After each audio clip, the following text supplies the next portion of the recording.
¿Estamos? Bien. Adelante. Muy bien. Para concluir, yo lo que quería era abordar la revolución del territorio por el lado de la conformación de las constituciones. En primer lugar, los factores externos, las actas constitucionales que se formarían en territorio externo. Quiero mencionar que luego del secuestro de Fernando VII, habría dos reuniones de diputados que se realizarían en territorio español con la participación de representantes de las Américas.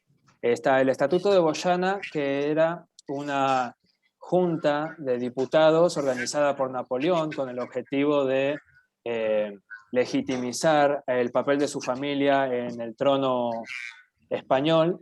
Y hay que tener en cuenta que Napoleón convocó a representantes de las Américas que participaron activamente en la revisión del estatuto propuesto por Napoleón, en los cuales denotaron ciertos aspectos a corregir, entre ellos eliminar el nombre de las colonias por el de provincias, que el sistema judicial en América se desarrolle, perdón, que se cree un sistema judicial en América tal como el que existe en España, que los cargos políticos de América sean destinados para los nacidos en América, o sea, para los criollos, y que las colonias, o las provincias en este caso, puedan gozar de libertad de industria y de comercio.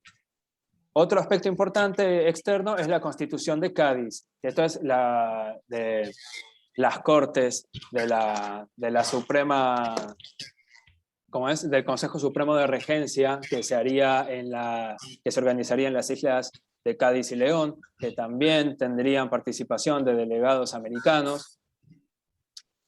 Todo esto para denotar que tanto el invasor Napoleón como el reino que estaba siendo invadido, la madre patria, consideraban a los territorios de América no como colonias, sino como partes del reino de España. Y asimismo también tenían los mismos derechos que ellos. Y esto fue lo que utilizaron los americanos para... Es que así fueron incorporados por el derecho precisamente. castellano, claro. Precisamente, bien. Acá hay un par de fechas para que tengamos en cuenta de la creación de lo que se llaman las actas fernandinas. ¿Por qué se llaman así? Porque eran actas de independencia, pero que aún tenían la figura de Fernando VII como cabeza de gobierno. De las dos que quiero detallar nada más son el acta constitucional de la Junta de la Provincia del Socorro, que años antes, como sabemos, en el Socorro se hizo la revuelta de los comuneros, y la Constitución de Cundinamarca, que aunque estipulara que la figura de Fernando VII todavía se encontraba en el máximo poder, es la primera constitución establecida de Hispanoamérica, que no es un dato menor. La diferencia con las otras ciudades que nombro acá, Caracas, Cartagena o Santiago de Cali, es que los movimientos que resultaron en esas ciudades no perduraron. Los cambios administrativos que estuvieron en el Socorro y Cundinamarca sí pudieron mantenerse. Guillermo, disculpa, puede ser que te escuche una fritura de tu... No, quería preguntarte si era eso gracias debido a la Constitución, a la conformación de las constituciones. La Constitución lo que se usaba justamente para fortalecer la figura del gobierno local que buscaba Claro. formar su propia autonomía. Claro, legitimizar, esa es la palabra que yo estoy jurídico, usando. claro, perfecto. Exactamente, se tenía que legitimizar todo lo que ellos estaban haciendo en bases legales.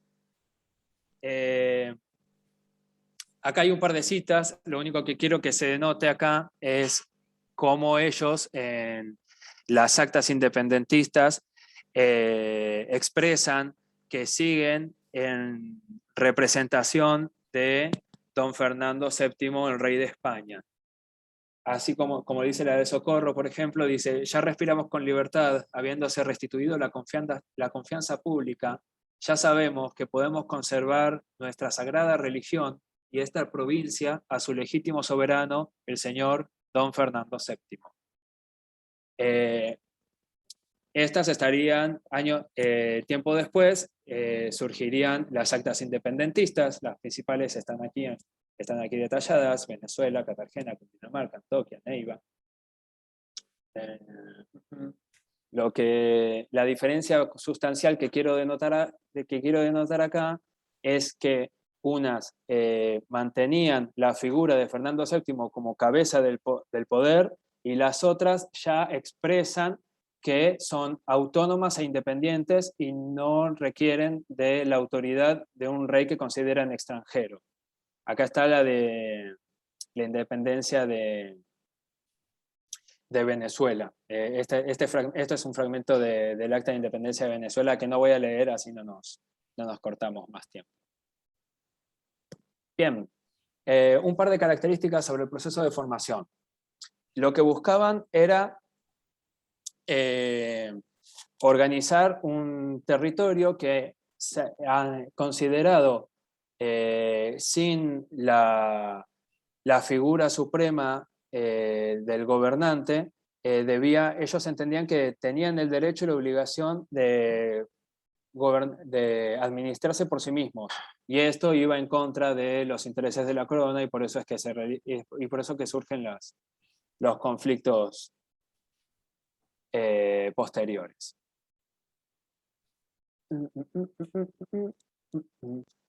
Bien, y respecto a eso, creo que ya puedo darle el paso a Darío para que continúe con lo que es el avance Campañas militares de las campañas de la mano militares. de Darío Carabajal. Dale. Sí, vamos a la parte un poquito más no tan aburrida como la economía. Perdón, Lucas, pero viste cómo es. Gracias, Lucas. Que habla de economía. No, gracias a ustedes. Gracias, Lucas, gracias. Bueno, voy a compartir pantalla. A ver.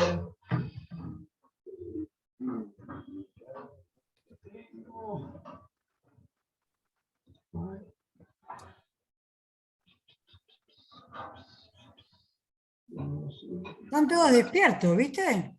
Está buenísimo. A ver acá.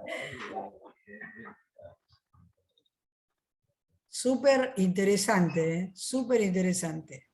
Despiertos y con hambre. Sí, también. Después les damos una arepa para... Uy, para que coman. arepa. En Panamá comí arepa. ¿Compartís vos, no, Darío? Sí, ya estoy. Ah, listo, genial. Ahí viene Bolívar. Ahí se ve. ¿Se ve bien ahí?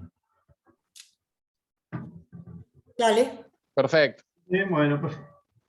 Bueno, un poco para no ahondar en redundancias, más o menos las campañas empiezan, ¿no?, con el acta de declaración de independencia, pero bueno, lo más importante, lo que podemos destacar es un poco lo que ya había mencionado antes mi compañero, de lo de la patria boba, cómo se pierde, ¿no?, por estas luchas que tenían. Y acá lo que podemos llegar a destacar, y que está bueno saberlo, es cómo ellos en la primera república la pierden también por un montón de errores que cometen, ¿no? Por ser primerizos, digamos, en la declaración de la independencia y este tipo de cosas. Por ejemplo, Bolívar comete un par de errores cuando se enfrenta con ellos en Puerto Cabello, que pierde la fortaleza de Puerto Cabello. El general Miranda estaba en Valencia, y hay un terremoto en esta ciudad, y ellos se ven afectados por este terremoto. Este terremoto se toma como una señal divina de Dios a favor de los españoles, ¿no? Bolívar se ve obligado a retroceder, Miranda capitula y a Miranda lo acusan de traidor. Porque, bueno, pacta la rendición con los españoles.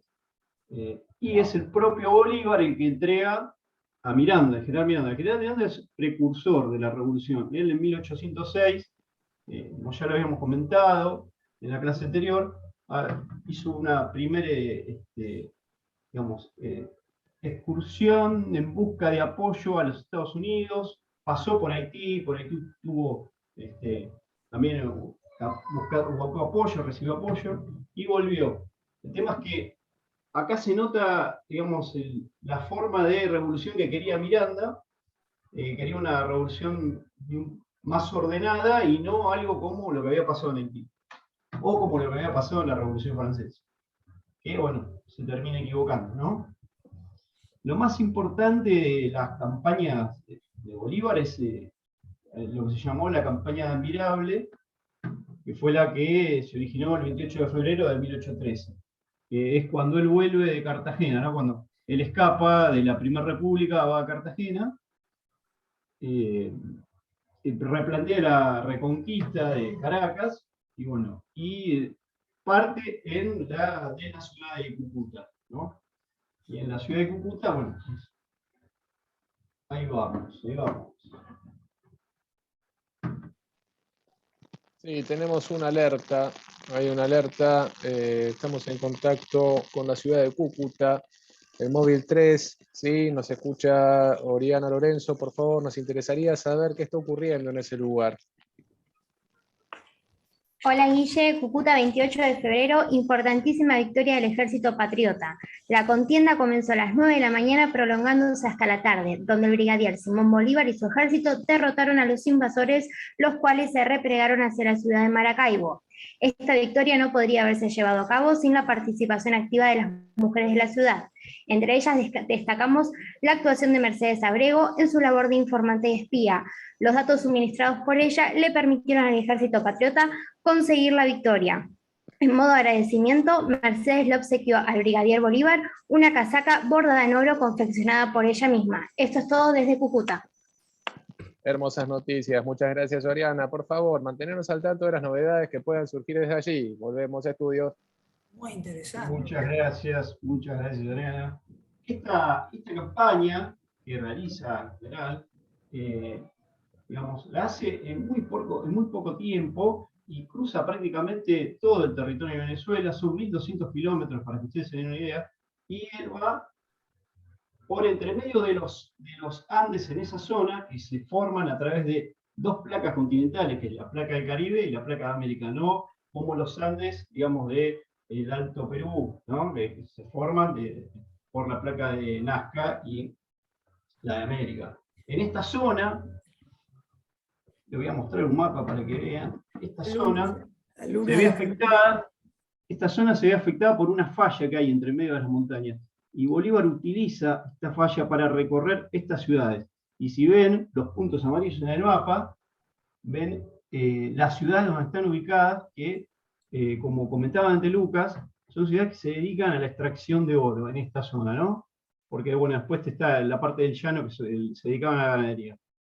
Así que esto, la rapidez con lo que lo hace y la forma que va tomando es admirable, como se llama la campaña. Esto después se estudia en un montón de escuelas militares, el accionar y la forma que lo hicieron. Comparable al cruce de los Andes en algún punto, ¿no, Darío? Es comparable al cruce de los Andes, sí, incluso es algo, tiene como un poquito de más de jerarquía, resonancia, digamos, militar, por el... Mayor épica. Mayor épica, sí, por cómo lo va haciendo, ¿no? Por cómo lo va tomando. La otra ciudad importante donde él llega y cambia toda la concepción de la revolución. Recordemos que veníamos de una revolución de la Primera República que era algo medio tibio, que no querían hacer una revolución como la de Haití. Cuando él llega a Trujillo, trata de cambiar la mentalidad. Y él toma lo que hicieron en Haití, que es guerra a muerte contra todos los españoles, ¿no? Otra vez. Qué bárbaro. Alerta, tenemos un último momento. Estamos en contacto con el móvil 2 desde la ciudad de Trujillo. Se encuentra en contacto vía coaxil nuestro chispero Roberto Pereira Lagos, transmitiendo en directo desde el lugar. Roberto, por favor, ¿qué ha pasado en Trujillo? ¿Qué tal? Buenas noches. De acá de Ciudad de Trujillo, 15 de junio de 1813. Con la intención de dar un giro nacional a la guerra y en reacción a las atrocidades que cometieron los españoles, Simón Bolívar acaba de lanzar la proclama Guerra o Muerte. Y en lo que dice, españoles y canarios, contad con la muerte aún siendo indiferentes. Si no obráis activamente en obsequio de la libertad de América, americanos, contad con la vida aún cuando seáis culpables. En declaraciones exclusivas para esta radio, pudimos obtener la palabra del propio Bolívar, que nos dijo: nuestro odio será implacable y nuestro odio será a muerte. Esto es todo de la ciudad de Trujillo. Muchas gracias, Roberto. Nos mantenemos en contacto. No, de nada. Sí, como ya les comentaba antes, el cambio fue importantísimo. Aparte, la gente se iba sumando, la gente, los que trabajaban, los mestizos. Todavía los esclavos no no participaban mucho, pero sí todos los que eran mestizos se iban sumando a este ejército. El ejército mayormente lo habían originado los criollos y fueron los que encabezaron toda la revuelta. Bueno, sigue avanzando rápidamente. La otra ciudad importante es San Carlos, donde obtiene una victoria importantísima. Creo que nos están llamando de nuevo para comentarnos. Tenemos Adelante, un contacto por nuestro móvil desde San Carlos. Jessica, por Buenas favor, noches. aparentemente se están registrando importantes sucesos en la zona de San Carlos. ¿Es así, Jessica Weisberger? ¿Qué tenés Buenas para arreglar? noches. Desde la ciudad de San Carlos, el día 31 de julio de 1813, informamos la victoria de los ejércitos patriotas llevadas a cabo en la sabana de los Tahuanes, en las llanuras del Cojedes. La acción duró toda la tarde y no se informaron bajas en las filas de los patriotas. Podemos decir que esta victoria despeja definitivamente el camino hacia la libertad. Desde la ciudad de San Carlos se informa. Importantísimas noticias. Muchas gracias, Jessica. Por favor, mantenete a resguardo. Bueno, como les seguía comentando, esta campaña fue muy rápida, muy veloz. Imagínense que esto fue en... Sí, ¿alguien me decía algo? ¿Alguien quería comentar algo o no? No, interesantísimo esto, estamos totalmente preocupados, de alerta en alerta. Sí, porque digamos que está tambaleando la gobernación de Caracas, se le van acercando y bueno, llegan las noticias, los chisperos están trabajando en la ciudad y con las noticias que llegan, y bueno, se habla ya de una capitulación, ¿no? Esta victoria fue importantísima. Necesitamos más noticias, a ver qué nos dicen, a ver. Guillermo, adelante. Sí, Darío, estamos en comunicación con nuestro chispero en la zona. Joel, por favor, desde Caracas, parece ser que hay noticias del frente. ¿Qué tenés para comentarnos? Buenas noches, estudio, ¿cómo le va? Le hablo a Joel Núñez, acá de Caracas, 6 de agosto de 1813. Bueno, luego de tomar la ciudad de Valencia y luego de la victoria, en donde aceptó la capitulación del gobierno español, hizo su entrada triunfal en Caracas el brigadier Simón Bolívar. La municipalidad le concedió el título de libertador y el cargo de capitán general.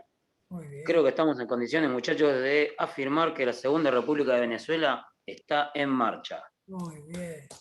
Muchas gracias a Chispero 1, Joel, cualquier noticia quedamos a tu disposición. Nos alegra mucho esta información. Muchas gracias. Acá vemos nuevamente de vuelta en el mapa, es importantísimo ver la zona y la geografía del lugar, ¿no? Porque uno lo cuenta, lo ve y dice, esto fue fácil, lo hicieron rápido, pero no. Acá es todo montaña, monte, no era fácil pasar por ahí. Las tropas españolas no se esperaban que el ejército llegara por esa zona. Siempre es por el bajo, por donde van, por la zona del llano y de los pantanos. El lugar. Bueno, acá lo que le pasa a Bolívar es que entra en este dilema de el querer centralizar el poder, crear una confederación, y las distintas ciudades y los distintos caudillos de la zona le dicen que no, que cómo iba a centralizar el poder, y ellos querían una confederación. Más o menos lo que ya habíamos comentado un poco Guillermo y comentó Lucas.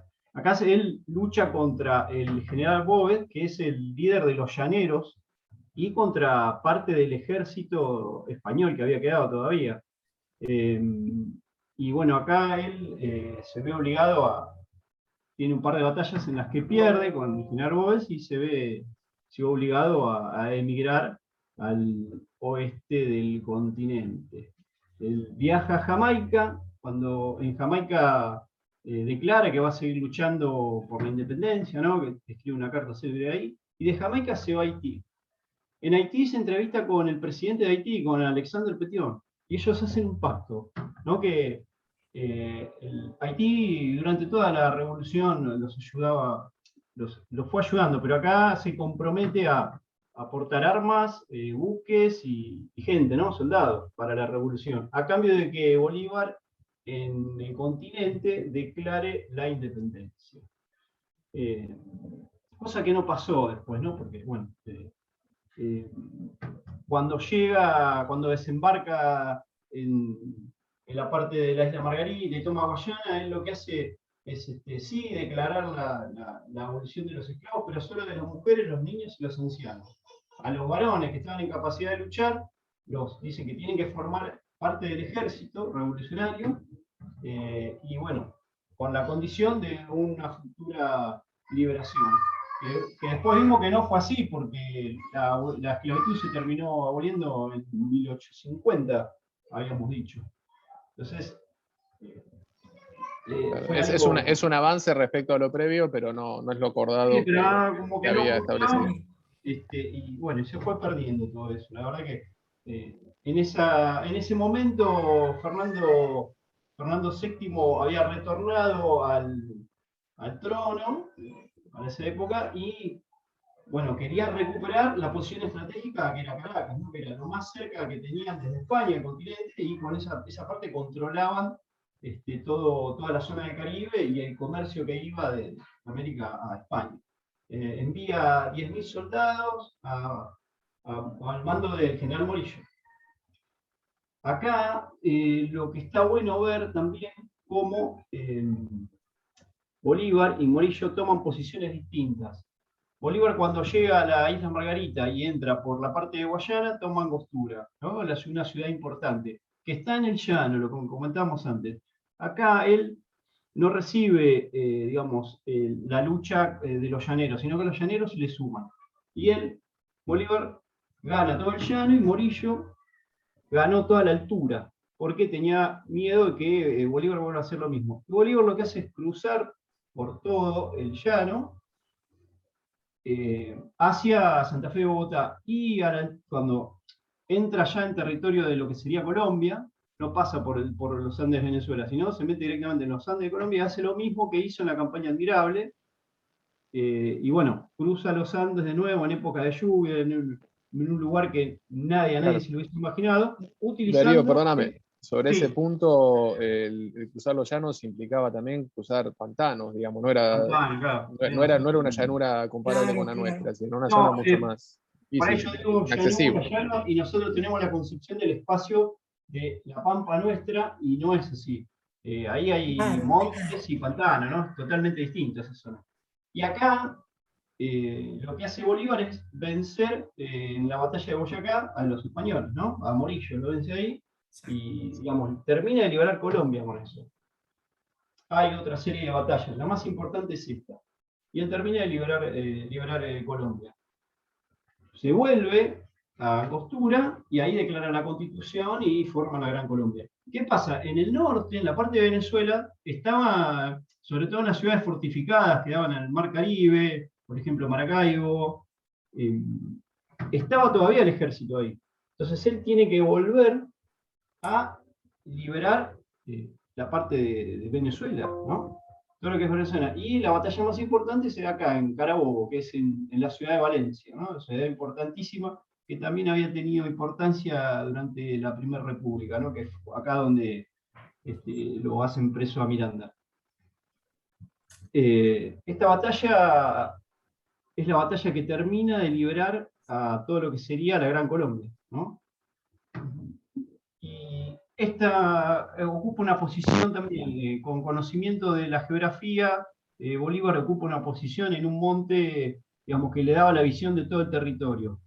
Y hay algo importante en esta batalla, el ejército cómo estaba formado. Había un batallón que estaba al mando de los llaneros, que era el general Páez, que lo llevaba, que era un batallón de ingleses, que los ingleses los habían mandado precisamente para ayudar en la revolución. Pero no porque los ingleses creían en la libertad y en las ideas de la Ilustración, sino por un tema económico, porque a ellos les convenía que ellos se independizaran y iban a empezar a hacerse de toda la riqueza del lugar. Y en Venezuela hay un monumento a esta batalla y hay una mención especial a este batallón de ingleses. Lo bueno que acá el general Páez lo que hace es dejar al batallón de ingleses peleando y él sigue hasta la retaguardia. Acá en esta batalla participan muchos esclavos, muchos negros, y hay mención sobre un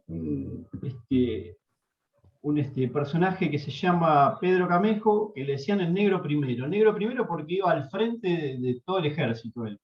Y se lo toma como un héroe, pero a los negros o esclavos los mandaban siempre al frente. O sea, como que es algo que está utilizado como para la figura del héroe, como pasó acá con el sargento Cabral, ¿no? Es exactamente lo mismo. Una práctica común también, y aparte que representaba en ese momento el compromiso que tenían los esclavos. Bueno, tampoco vamos a desdibujar su heroísmo, ¿no? No vamos a dibujar su heroísmo, pero lo que quiero notar es que es utilizado para resaltar la nacionalidad, ¿no? Y, perdón, tipo carne de cañón, lo mandaban al frente, más allá de claro, su estamos diciendo que en 1850 recién hubo la abolición total de la esclavitud, entonces, vamos, ¿no? Y bueno, con esto termina de liberar. Después sigue, ¿no? Liberando otras ciudades. Otra batalla importante es la que tiene en Quito, en Bombona, que termina con todos los realistas y bueno, termina de liberar todo lo que es Ecuador. Y él emprende la campaña hacia Perú. Es muy famosa la reunión en Guayaquil que tiene con San Martín. Que no se sabe bien lo que pasó, porque no, es algo que quedó ahí, ¿no? No hay datos ciertos. Lo que se sabe es que San Martín venía del norte de Chile hacia Lima para liberar, terminar con cortarle la cabeza al ejército español, que para San Martín estaba ahí, en el centro del poder estaba ahí. Y en la reunión de Guayaquil, San Martín dice, no, está bien, le da el mando a Simón Bolívar, le deja parte de su ejército de los Andes, que es utilizado después en la batalla de Junín, que gana Bolívar, y bueno, no se sabe qué pasó realmente. Lo que sí no tuvimos chispero para cubrirlo. No tenemos chispero, no tenemos nada. Lo que sí se sabe es que tenían dos concepciones distintas de lo que era la libertad. San Martín quería liberar a todos, no importaba si era esclavo o no, y tenía otra idea de federación y de confederación, ¿no? Y bueno, Simón Bolívar no. O sea, recordemos que Simón Bolívar tenía esclavos. Cuando él hace el pacto con Alexander Petion. Había concepciones diferentes, claro. Claro. Bueno, Sucre, que era la mano derecha de Bolívar, es el que termina de liberar Bolivia, ¿no? En la batalla de Ayacucho.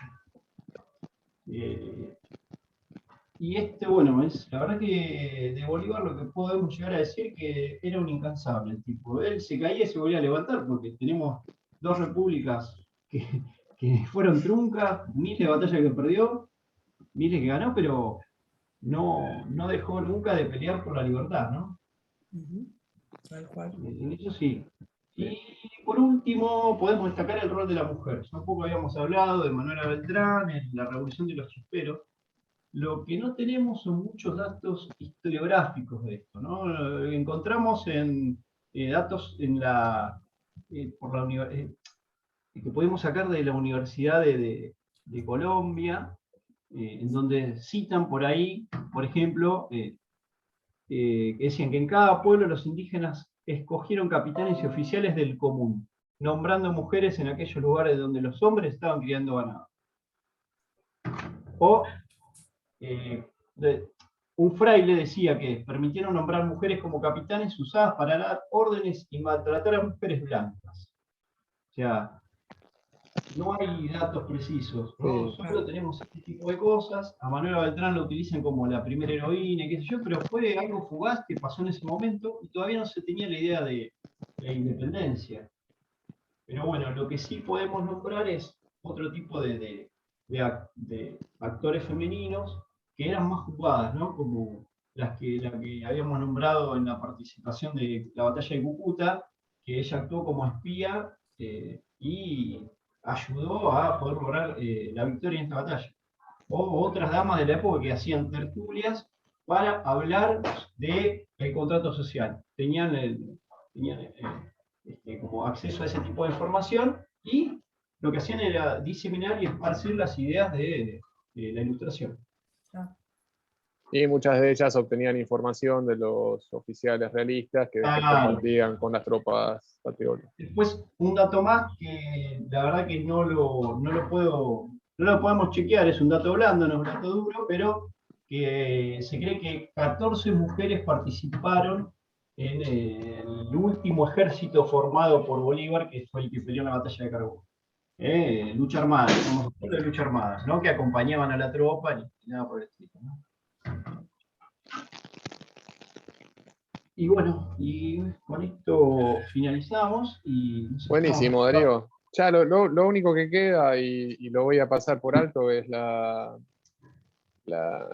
bueno, nada más ni nada menos que la disolución de la Gran Colombia. Habíamos dicho que era el compromiso de Bolívar, se había desplazado hacia el sur.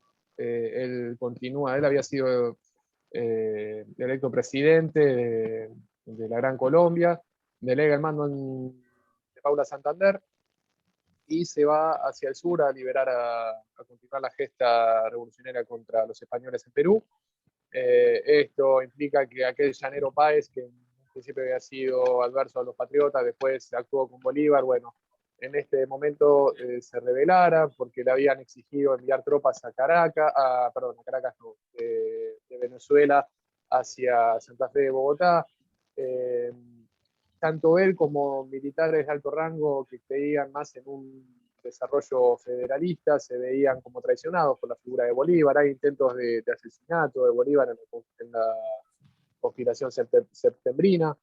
Entonces estos factores hacen que cada vez se tensionara más y terminara desintegrándose. Ecuador también tenía sus disputas más de carácter administrativo, económico, y a la muerte de Bolívar, a las pocas semanas, pocos días, termina de desmembrarse su sueño de república unificada. Sí, eso estamos hablando de 1830. Y así concluimos. No la hacemos más larga porque...